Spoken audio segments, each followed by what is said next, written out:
आयुर्वेद, पित्त और संतान प्राप्ति। हर महिला को जानना चाहिए। आजकल बहुत सी महिलाएं और दंपति बच्चे के लिए परेशान हैं। डॉक्टर एक बात कहते हैं, समाज दूसरी। और कई बार महिलाएं खुद ही ऐसे काम करती हैं जो उनके शरीर की प्रकृति के खिलाफ जाते हैं। आयुर्वेद, जो हजारों सालों से भारत में जीवन का विज्ञान माना गया है, कहता है कि गर्भधारण का राज बहुत सीधा है, संतुलन। अगर यह संतुलन बिगड़ जाए तो कितनी भी कोशिश कर लो, संतान प्राप्ति मुश्किल हो जाती है। आयुर्वेद की नींव। आयुर्वेद के अनुसार स्वस्थ गर्भ के लिए 4 चीजें जरूरी हैं। 1. ऋतु, समय, सही समय पर अंडोत्सर्जन यानी ओव्यूलेशन होना। 2. क्षेत्र, गर्भाशय, गर्भाशय और योनिमार्ग स्वस्थ और ठंडक युक्त होना। 3. अंबु, पोषण, रक्त और रस धातु का भरपूर होना। फार, बीज, बीज, स्वस्थ अंडाणु और शुक्राणु।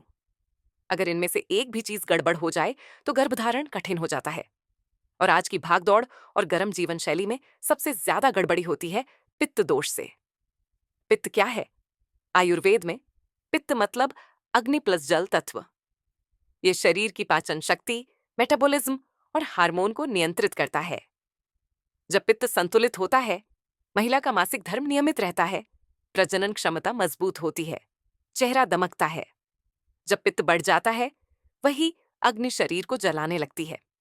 पित्त बढ़ने के लक्षण महिलाओं में हर समय ज्यादा पसीना आना, गर्मी बर्दाश्त न होना, मासिक धर्म का देर से आना या दर्दनाक होना, चिड़चिड़ापन, गुस्सा, बेचैनी, जलन, एसिडिटी, त्वचा पर रैशेज यानी गर्मी इतनी बढ़ जाती है कि गर्भाशय और अंडाणु पर बुरा असर पड़ता है।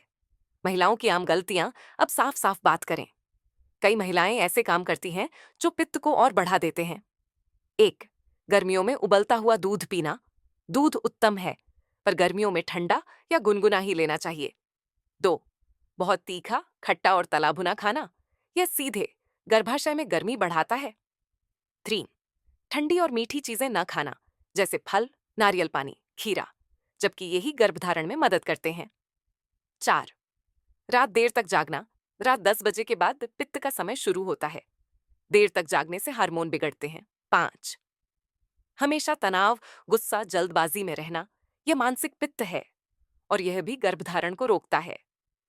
अगर आप हर समय एसी में रहती हैं, पसीने से भीग जाती है, पीरियड्स हर महीने लेट होते हैं और फिर भी मिर्च मसाला खा रही हैं, तो आप खुद अपने गर्भ की उर्वरता को जला रही हैं। आयुर्वेदिक समाधान। लेकिन अच्छी खबर यह है कि आयुर्वेद हर समस्या का संतुलित उपाय बताता है। एक आहार, डाइट दूध कमरे के तापमान पर गुनगुना पिए, उबलता हुआ नहीं। मीठे रसदार फल, अनार, अंगूर, अंजीर, तरबूज, सेब, नाशपाती। रोज थोड़ा घी और भीगे बादाम।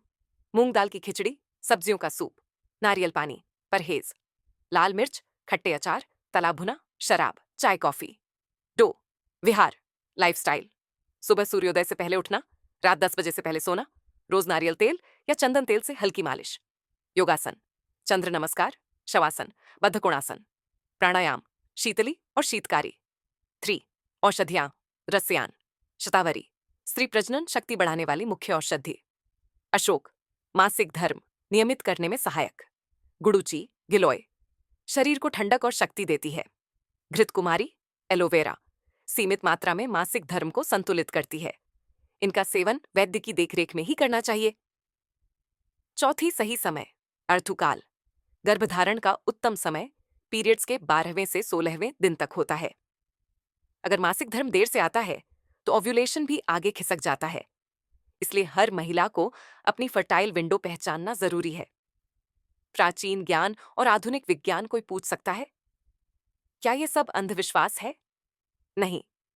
आधुनिक विज्ञान भी मानता है शरीर का ज्यादा तापमान अंडाणु और गर्भधारण की क्षमता को नुकसान पहुंचाता है। तनाव और देर रात तक जागना हार्मोन बिगाड़ देता है। मसालेदार और तैलीय भोजन सूजन, इन्फ्लेमेशन बढ़ाता है, जो गर्भधारण को कठिन करता है। यानी आयुर्वेद का संदेश और आधुनिक विज्ञान की राय दोनों एक जैसी हैं। महिलाओं के लिए सीधा संदेश बहनों, अगर आप मां बनना चाहती हैं तो अपने शरीर के संकेतों को अनदेखा मत कीजिए।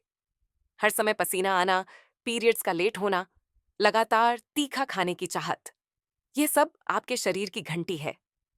आयुर्वेद कहता है, पित्त को संतुलित करो, शरीर को ठंडक दो, मन को शांत करो, प्रकृति के नियमों का सम्मान करो। गर्भ जबरदस्ती नहीं होता, ये संतुलन से होता है। बच्चा पाने के लिए डॉक्टरों के पीछे भागने से पहले अपने जीवन को आयुर्वेदिक संतुलन में लाओ। आग को ठंडा करो, शरीर को पोषण दो, मन को शांत करो, प्रकृति का सम्मान करो। तभी गर्भ सहज रूप से ठहरेगा और बच्चा मजबूत और स्वस्थ पैदा होगा। तो मूर्खता मत करो अपने ही शरीर के खिलाफ जाकर।